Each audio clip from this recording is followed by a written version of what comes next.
Hello दोस्तों, कैसे हो? आपका स्वागत है त्रिपाण स्टडी सेंटर में। आज जो हम करने जा रहे हैं MA sociology semester first. Code जो है SOCR 414, जो कि काफ़ी महत्वपूर्ण है। समाजी सटीकरण धारणा और विचारधारा, यानी social certification concept and theories. ये काफ़ी महत्वपूर्ण बुक है। आज जो हम चैप्टर करेंगे वो काफ़ी महत्वपूर्ण रहेगा कि जाति, वर्ग, नस्ल, मानव जाति और लिंग के बारे में हम संक्षेप जानकारी प्राप्त करेंगे। A very introduction to the caste, role, ethnicities and the gender. तो ये काफ़ी महत्वपूर्ण रहेगा हर एक जो है एमए के बच्चों के लिए जिन्होंने सोशियोलॉजी ले रखा है। और इसको जो है विस्तार पर हम चर्चा करेंगे, हर एक पहलू को एनालाइज करेंगे। लेकिन आपको पता है, चैप्टर स्टार्ट करने से पहले एक बात जो मैं हमेशा कहता हूँ, जिसको आपको सोचना भी चाहिए, विचार भी करना चाहिए और इवन अमल भी करना चाहिए, वो ये है कि जब भी वीडियो देखिए पूरा देखिए, क्योंकि अधूरा जानकारी सदैव खतरनाक होता है। साथ में एक इंपॉर्टेंट बात ये भी रहता है, अगर आप पहली बार वीडियो देख रहे हो तो लाइक, शेयर, सब्सक्राइब करना मत भूलना। क्योंकि दोस्तों लाइक कीजिएगा तो बनाने वाले का मनोबल बढ़ता है, सब्सक्राइब कीजिएगा तो इससे ये होता है कि जब भी मैं कोई वीडियो डालूंगा उसका नोटिफिकेशन आपको समय रहते मिल जाएगा। और देखिए, शेयर का मतलब ये होता है कि आपके थ्रू ना जाने किन बच्चों को हेल्प मिल जाए, ये आप भी नहीं जानोगे। इसलिए जो है आप शेयर जरूर करो, ठीक है। व्हाट्सएप स्टेटस पे भी लगाओ। दोस्तों एनएसएस सेंटर जो है कई मानने में बहुत से बच्चों के लिए हेल्पफुल है, चाहे वो 8th क्लास हो, 9th, 10th, 11th, 12th हो, चाहे वो NIOS बोर्ड के बच्चे हों, ठीक है, चाहे BA MA के बच्चे हो, सभी क्लासों के लिए कुछ ना कुछ जो है त्रिपाण एनएसएस सेंटर में उपलब्ध है। तो इसलिए आपके लिए ज़रूरी है कि आप सब्सक्राइब करके इसको चैनल को जो है सेव कर लो, नहीं तो बाद में अगर रिसर्च करोगे तो शायद आपको ये चैनल प्राप्त ना हो। तो इसलिए सोचना नहीं, विचार नहीं करना है, सब्सक्राइब करके जो है अपने पास सेव करना है। दोस्तों ये तो बात था आपके लिए, लेकिन आप देखते हैं हमारा आज टॉपिक क्या है। आज जो हमारे समक्ष आया है काफ़ी महत्वपूर्ण यहाँ पर जो है बुक है social certification concept and theories, यानी सामाजिक सटीकरण धारणा और विचारधारा। ये है MA सोशियोलॉजी सेमेस्टर फर्स्ट, जिसका कोड है SOCR 414। और यहाँ पर जो हम चैप्टर करने जा रहे हैं जो काफ़ी महत्वपूर्ण है, जाति, वर्ग, नस्ल, मानव जाति, लिंग के बारे में संक्षिप्त जानकारी। अब very introduction in the caste, role and ethnicities and the gender. तो ये काफ़ी महत्वपूर्ण है। और हमारा जो आज टॉपिक आया है वो काफ़ी और भी महत्वपूर्ण है कि हमने सबसे पहले ये जानना है कि जाति और लिंग संबंधी क्या मतभेद है, यानी जाति और लिंग संबंधी क्या मतभेद है, caste and gender wise. This important है। अगर बात यहाँ पर हम करें जाति और लिंग की, तो कहते हैं जाति और लिंग, कहते हैं पुरातन समय से जब धरती की रचना हुई तब से ये चीज़ें अपनी मुख्यता लेके चलती आ रही है, यानी जो है ये मुख रखी है। और ये बात ज़रूरी भी है। कहते हैं जाति के 3 आधारभूत विशेषताएं होती है, जो आपको पता भी होगा कि विवाह और संविदा में शामिल नियम जो जाति विशेषताओं को बनाए रखते हैं। विवाह एक ऐसी जो है क्रम है, ऐसी एक कार्यक्रम है जिससे 2 परिवार आपस में मिलते हैं और इससे जो होता है एक नियम और विशेष गुण पाए जाते हैं। उसके पश्चात आता है सौंपनी की व्यवस्था और उसके पश्चात आता है अंतर्निर्भरता। तो ये सारे काफ़ी महत्वपूर्ण है। 3 जो यहाँ पर पहलू दी गई है विशेषताओं के अंतर्गत, यानी जाति के 3 आधारभूत विशेषताएं यहाँ पर बखूबी दी गई है, जो कि बहुत काफ़ी महत्वपूर्ण है। कहते हैं अगर दुबे की बात करें तो दुबे ने साफ शब्दों में कहा था कि जाति व्यवस्था के उपरोक्त लिखित 3 विशेषताओं के रूप में अलग होने के योग्य सिद्धांत नातेदारी आधारित इकाइयों के मध्य से अपना काम करता है। यानी देखा जाए तो जाति और नातेदारी की जो सिद्धांत होती है वो 3 इकाइयों पर अपना काम करती है। महिलाओं का जीवन जो है मुख्य तौर पर पारिवारिक मापदंडों के दायरे में ही रहता है। और ये आपको पता भी है कि महिलाओं को, चाहे हम आधुनिक युग में हो चाहे पुरातन काल के समय की हम चर्चा करें, तो महिलाओं की स्थिति हर एक काल में जो है पारिवारिक मापदंडों के दायरे में ही रहा है। उनको स्वतंत्रता नहीं दी गई है। कहने को स्वतंत्रता है, कहने को आज भी स्वतंत्रता है, लेकिन फिर भी जो है लोगों की सोच के कारण महिलाएं जो है बंधनों में बंधी रहती है। उनके जीवन में परिवार और घर अहम व्यवस्था है। महिलाओं को पहले भी घर और परिवार ही अहम थी और आज के समय में देखा जाए तो आज भी उसका महत्व कम नहीं हुआ है। उनके जीवन में परिवार और घर ही अहम होती है। महिलाओं का काम जाति समूह की व्यावसायिक निरंतरता में अपना योगदान देना होता है। कि जनरल सी बात आपको पता ही है कि जो व्यावसायिक क्रियाएं चलती है उसमें महिलाएं जो होती है अपने कार्य से सब योगदान देती है। उनके नाम से जो है वो चीज़ पैटर्न नहीं होती है। और जाति व्यवसाय के बीच की कड़ी और महत्वपूर्ण निरंतरता ब्राह्मणों के दिए जाने वाले आदर के रूप में देखी जा सकती है। कहते हैं यहाँ उच्च और मध्य दर्जे की जाति को अभी भी पुरोहित का दर्जा दिया जाता है। ये तो आपको पता ही है कि हम आधुनिक युग में हैं, फिर भी यहाँ पर ब्राह्मणों का जो है सर्वोच्चता स्थान है। यानी उनको जो है ब्राह्मणों को आज भी ऊंचे और मध्य दर्जे की जातियों को भी पुरोहित का ही दर्जा दी जाती है, क्योंकि वो पुरोहित के ही समाज से आते हैं। अगर देखा जाए तो सुनार, लोहार, घुमार और जुलाहों की शिल्पकला पर आधारित जातियों को बहुत सारे अभी भी आजीविका निर्वाह के लिए परंपरागत कामों को ही करते हैं और काम के सारे क्षेत्रों में महिलाएं उनका हाथ बटाती है। तो जनरल सी बात है, बेशक हम आधुनिक युग में हैं, लेकिन फिर भी ये जो पुराने समय से आ रहा जो है रीति रिवाज अभी भी ख़त्म नहीं हुआ है। और इन रीति रिवाज में जहाँ तक हम नज़र दौड़ाते हैं वहाँ तक जो है महिलाओं की जो है काफ़ी महत्वपूर्ण भूमिका नज़र आती है, क्योंकि इन सभी कामों करने के लिए महिलाओं की आवश्यकता होती है और महिलाएं ही इनमें अपनी हाथ बटाती है। और ये बिल्कुल सच है कि विभिन्न जातियों की व्यवसायिक निरंतरता मुख्य रूप से महिलाओं के कंधों पर ही टिकी हुई है। और ये बहुत सच बात है और सच्चाई भी है कि देखा जाए तो जातियों की व्यवसायिक निरंतरता महिलाओं के कंधे पर ही है। महिलाएं ही जो है इन सब चीज़ों को धारण कर चुके हैं, लेकिन पुरुष जो है इसे 100 किलोमीटर दूर जा चुके हैं। बहुत सारे शहरों और ग्रामीण क्षेत्र में चीज़ों और सेवाओं का आदान प्रदान होता ही चला जा रहा है, इसमें कोई दो राय नहीं है, जो कि पारिवारिक स्तर पर देखने को मिलती है। कहते हैं स्त्री पुरुष दोनों सेवाएं प्रदान करते हैं और दोनों का ही समाज में एक महत्वपूर्ण स्थान है। कहते हैं दोनों एक साइकिल के दो पहिए हैं, अगर एक टूट जाए तो दूसरा कार्य नहीं कर सकता है। लेकिन फिर भी कहते हैं हमारे समाज में आधुनिकता ने जो दूसरे ही रूप धारण कर लिया है। भारत में अछूत जातियाँ निचले काम करती है। भारत में देखा जाए तो ये प्रावधान नहीं है पुराने समय से। कहते हैं जो नीच जाति के लोग होते हैं वो सिर्फ जो है अछूते ही काम करते, नीच जाति के निचले काम करते हैं। और मजदूरों का अपने मालिक के साथ रिश्ता बांधने वाला संबंध और संविदा में जो है पति पत्नी दोनों ही सेवाओं का समावेश करते हैं। यानी देखा जाए तो मालिक और मजदूरों में जो होती है पति पत्नी दोनों ही कार्यरत होते हैं। पेशेवर कामों के साथ निरंतर जुड़ने के लिए अपनी जाति में ही विवाह करना जरूरी होता है। ये काफ़ी महत्वपूर्ण बात यहाँ रखता है, क्योंकि देखिए जाति तभी बरकरार रहती है जब लोग जो है अपनी ही जाति में विवाह करते हैं या उनको करना पड़ता है। महिला को विवाह बाजार ध्यान में रख कर ही शिक्षा दी जाती है। अब जनरल सी बात है, महिलाओं को देखिए, आपने एक बात नोट किया होगा कि महिलाओं को मुश्किल से जो है 10वीं तक मैक्सिमम लड़कियों को पढ़ाया जाता है। कहते हैं आगे पढ़ के वो क्या करेगी। यही आज के समाज के भी सोच है। आज के समाज में भी अगर हम देखें तो अगर महिलाएं एक बार फेल हो जाएं, लड़कियां एक बार फेल हो जाएं किसी भी कक्षा में, तो माता पिता जो है गिव अप कर देते हैं, कहते हैं आगे पढ़ के क्या होगा, अब शादी कर देते हैं। तो देखा जाए तो उनको भी जो है शिक्षा दी भी जाती है तो ये विवाह बाजार ध्यान में रख कर दी जाती है कि उनको कब वो विवाह के लिए तैयार हो जाते हैं, कब उनका शिक्षा कंप्लीट होगा, ये बात को कोई नहीं देखता है। तो इसका मतलब है कि आज भी हमारे समाज में ये सब प्रथाएं जो है अपनी प्रचल अवस्था में पाई जाती है। कहते हैं पवित्रता और अपवित्रता के कर्मकांड में भोजन एवं महत्वपूर्ण अंग है। आपने जाना भी होगा पवित्रता और अपवित्रता में कर्मकांड में भोजन का एक महत्वपूर्ण स्थान होता है। पुराने समय में देखिए, अगर समझिए, अपने दादा दादी से पूछिए कि पुराने समय में अगर भोजन तैयार रसोई में करते थे तो स्नान करके करते थे, क्योंकि वहाँ पर पवित्रता और अपवित्रता का कर्मकांड भोजन के एक महत्वपूर्ण अंग थे।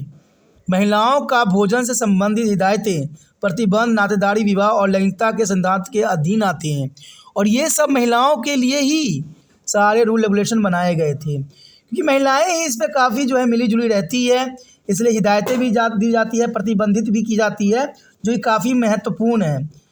महिलाओं घर की पवित्रता को बनाए रखने के लिए महत्वपूर्ण भूमिका निभाती है। आपने पुराने समय में भी सुना होगा या किसी के मुंह से भी सुना होगा कि अगर हम एक महिला को अगर शिक्षित करते हैं तो पूरा जो है कई जनरेशन तक शिक्षित हो जाता है।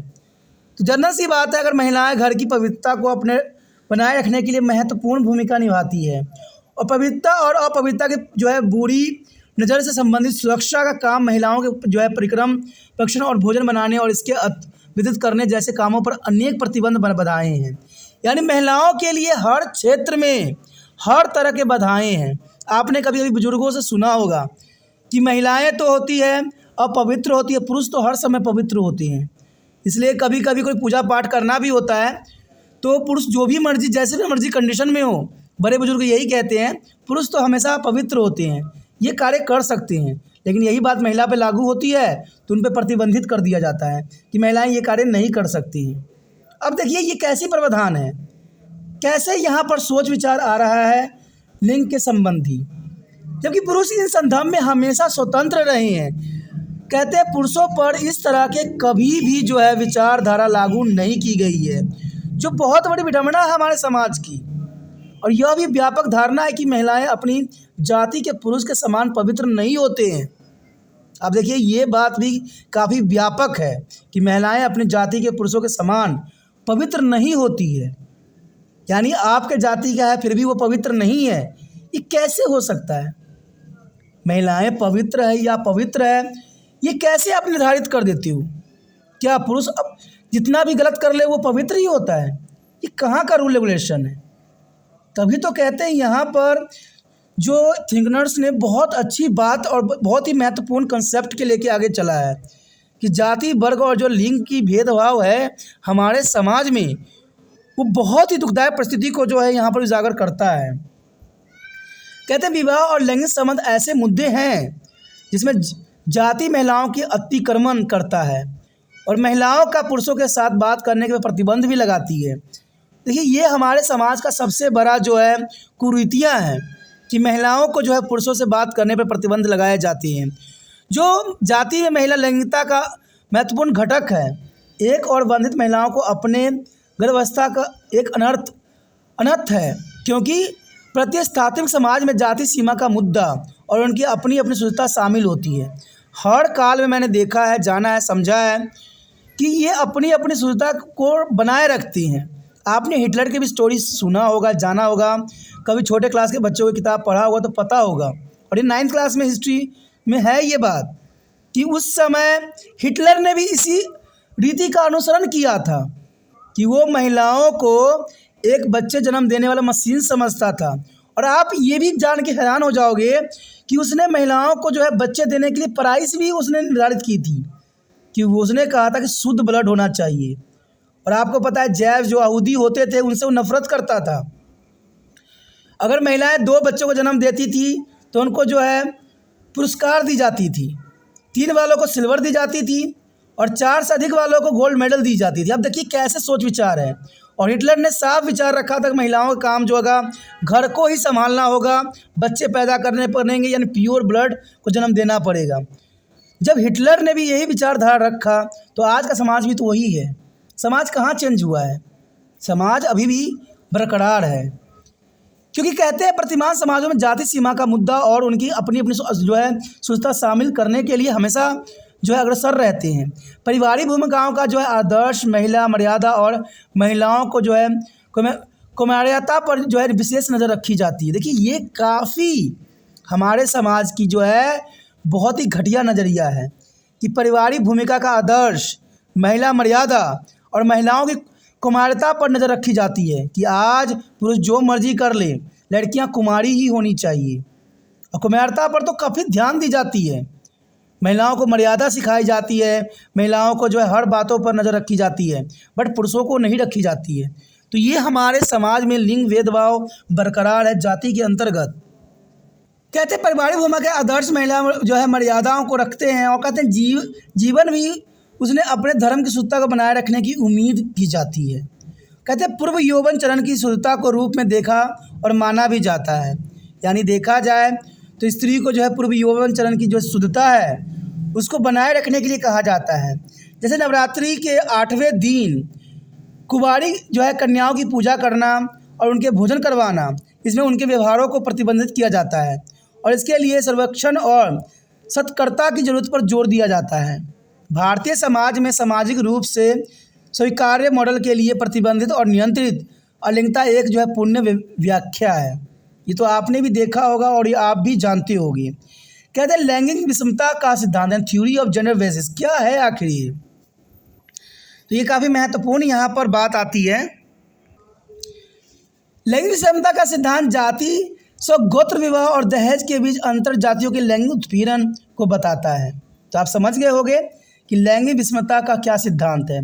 लैंगिक विषमता का सिद्धांत इतना मात्र है कि ये जाति स्वगोत्र यानी अपना गोत्र और दहेज के बीच के अंतर जाति के जो है उत्पीड़न की बात को यहाँ दर्शाता है। निचली जाति की महिलाओं के लिए लैंगिक नियम को कम प्रतिबंधित है। जो निचली जाति की महिलाएं होती है उनके लैंगिक नियमों को कम प्रतिबंधित की गई है, पर उच्च जाति की महिलाओं के लिए यह एक घोर पाप समझा जाता है और उसके घर से बाहर निकाल दिया जाता है। तो ये हमारे समाज की सोचिए क्या कुप्रथाएं हैं कि सभ्य लोग, समझदार लोग, उच्च घर के लोग जो इस तरह के भेदभाव जो है महिलाओं के प्रति रखते हैं। ग्रामीण क्षेत्र में यह विशेष रूप से प्रभावी है और ग्रामीण क्षेत्र में तो मत पूछिए, यहाँ वहाँ तो ये सब ऐसे होते जैसे कुछ भी इसका अर्थ ही नहीं है। इसमें N.S. श्रीवासन के अनुसार समकालीन जाति समाज में सहजाति जाति विवाह जाति के लिए एक सत्ता का रूप धारण कर लेती है, जो दोनों पर इस पर बंधन लगाते हैं और ऐसी धारणाओं को जन्म देते हैं जो हिंदू समाज में दहेज प्रथा के महत्व को रेखांकित करती है। हिंदू समाज में दहेज प्रथा की तरफ इंगित करती है। अधिक सामाजिक और आर्थिक अंतर से उम्मीद और उमंगें बढ़ जाती है। तो ये काफ़ी महत्वपूर्ण है लैंगिक विषमता का सिद्धांत। अगर आगे हम बात करें तो आता है जनजाति लिंग स्त्रीकरण और बदलाव। चलिए देखते हैं उसमें क्या बात को जो है महत्वपूर्ण बनाई गई है। देखा जाए तो जनजाति लिंग स्त्रीकरण और बदलाव, तो जनरल से बात ट्राइब्स जेंडर और सर्टिफिकेशन एंड चेंजेस काफ़ी महत्वपूर्ण है। काफ़ी लंबे समय तक ये माना जाता रहा है कि जनजाति समाज भारतीय संविधान में स्त्रीकरण की प्रक्रिया के अंतर्गत नहीं आते हैं और लिंग संबंधों को समानता की नज़र से देखा गया है। यह अच्छी बात है कि लिंग को जो है समानता की नज़र से देखना बहुत ज़रूरी भी है किसी भी समाज के लिए। जनजाति समाज की महिला की परिस्थिति जाति स्त्रीकरण वाली महिलाओं को श्रेष्ठ मानी जाती है। अब देखिए जनजाति महिला की परिस्थिति जाति स्त्रीकरण वाले महिलाओं को श्रेष्ठ मानी जाती है। तो ये काफ़ी महत्वपूर्ण बात यहाँ पर आता है और बहुत ही ज़रूरी भी है कि जनजाति समाज की महिलाएं काफ़ी सर्वश्रेष्ठ होती है, क्योंकि उसमें जो है स्त्रीकरण की भेदभाव नहीं पाई जाती है, लेकिन वही परिस्थिति जाति स्त्रीकरण वाली महिलाओं के से श्रेष्ठ मानी जा रही है, क्योंकि पवित्रता अपवित्रता वाले नियम उन पर लागू नहीं होते हैं। जो जनजाति समाज की महिलाएं होती है उन पे पवित्रता अपवित्रता का जो नियम बनाए गए हैं वो लागू नहीं होता है। ये नियम तो बड़े बड़े शहरों में, बड़े बड़े कस्बों में और गाँव में लागू होता है, जहाँ के लोग समझदार होते हैं, पढ़े लिखे होते हैं। कहते हैं वही लोग दूसरे जो है महिलाओं को दूषित करते हैं, खराब करते हैं, लेकिन फिर भी उनको जो है शुद्ध पवित्र ही महिला चाहिए होता है। ये कहाँ की नाइंसाफ़ी है? अरे भाई, जब तुम उनके नज़रिया तुम्हारी बदलेगी तभी तो वो पवित्र रहेंगे। ये काफ़ी महत्वपूर्ण रहा है और यही बात जनजाति समाज में महिलाओं के लिए लागू नहीं होता है। वहाँ की महिलाएं और वहाँ के पुरुष स्वयं में ही अलग अपना जीवन व्यतीत करते हैं, लेकिन आज शहरी क्षेत्र में इन बातों का उलट ही अर्थ बनता है। जनजाति महिलाओं की लैंगिक और विवाह में संबंधित मामलों में पूरी स्वतंत्रता थी। जनजाति महिलाओं में आपने देखा होगा वो अपने मनपसंद के जो है पुरुषों को सेलेक्ट करते हैं और ये पूरी स्वतंत्रता दी गई है। तो मैं तो यही कहूँगा कि हमारे समाज से अच्छा जो है जनजाति समाज की महिलाओं को काफ़ी स्वतंत्रता मिली हुई है। फिर भी जनजाति अर्थव्यवस्था में उनकी महत्वपूर्ण भूमिका के बावजूद उसकी संपत्ति और राजनीतिक फैसले से दूर ही रखा जाता था। जनरल सी बात है, महिलाओं को जो है राजनीतिक और संपत्ति से दूर रखने का प्रावधान जनजाति में बेशक नहीं देखने को मिला। अब आधुनिक विचार यह है कि जनजाति समाजों में तेज गति से परिवर्तन हो रहे हैं और उपनिवेशवाद जाति के साथ अंतरक्रिया, ईसाई लोकतंत्रीकरण आदि ने काफ़ी हद तक जो है प्रभावित इनको किया है। लैंगिक असमानता सदैव ही विद्वान रही है। लैंगिक समानता हर एक समाज में विद्वान थी, इसमें कोई दो राय नहीं है। मल्होत्रा के अनुसार, जो मल्होत्रा ने बात दिया था कि अब इनमें कोई गुण बढ़ोतरी हुई है, ये बाहरी प्रभाव के आयास, संपत्ति और सत्ता पर आधारित बढ़ते सशक्तिकरण काफ़ी जटिल हो गए हैं। यानी सशक्तिकरण का मतलब तो आपको पता ही होगा कि हमारे समाज में ऊंच नीच की जो भेदभाव होती है उसे ही सशक्तिकरण कहते हैं। राजनीति का जो है लिंगीकरण और राजा और भी महत्वपूर्ण चिंता का विषय बन गया है कि राजनीति में लिंगीकरण जो हो रही है वो बहुत ही चिंता का विषय है। आज के समय में भी देखिए, सरकार जो है औरतों के लिए हर कानून पास होती है, लेकिन ये कानून सिर्फ इलेक्शन के टाइम ही पास क्यों होते हैं, उससे पहले पास क्यों नहीं होता? क्योंकि सरकार भी जो है सिर्फ अपना उल्लू सीधा करना जानती है। राजनीतिक में लिंगीकरण के जो है राज भी चिंता का विषय बनता चला जा रहा है और मताधिकार और स्त्री पुरुष समानताओं के लिए संवैधानिक प्रावधान और राजनीतिक क्षेत्र और संवैधानिक इकाइयों में महिलाओं की भागीदारी को सुनिश्चित नहीं कर सकते हैं। ये बात देखने को मिला है। हम जितना मर्जी महिलाओं को आगे बढ़ा ले, हमारी सोच यही रहती है कि महिलाएं जो है सोच विचार के जो है इलेक्शन में पार्टिसिपेट नहीं करती है, वो सिर्फ भावनाओं को देखती है। मैं तो इतना ही बात कहूँगा, जो बात यहाँ पर बात लिखी गई है उसका महिलाओं ने उलट जवाब देना है। उन्होंने सोचना है, विचार करना है और हर बातों को कसौटी पे रख के आगे फैसला करना है, तभी जाके जो है हमारे देश के लोगों की सोच विचार जो है बदलेगा। सार्वजनिक नीति और जो है निर्माण इकाइयों में उनकी भागीदारी की समाप्ति अपने अंतिम चरण पे है। सार्वजनिक नियम और इकाइयों में उनकी भागीदारी जो है समाप्ति अपने अंतिम चरण में है। देखा जाए तो लैंगिक समानताएं समाज की दृश्यमान जो है प्रगतिवादी नीतियों में अंतर्निहित है। वो न्यूनतम वेतन अध्ययन और सामान्य वेतन अध्ययन के साथ साथ महिलाओं की शिक्षा के लिए नीति, हिंदू उत्तराधिकारी कानून की चर्चा करती है। जर्नल सी बात है, महिलाओं की शिक्षा के लिए नीति होना चाहिए, हिंदू उत्तराधिकारी कानून की चर्चा की जाने की आवश्यकता है और महिलाओं को वो सारी व्यवस्था देना है जो वो हकदार हैं।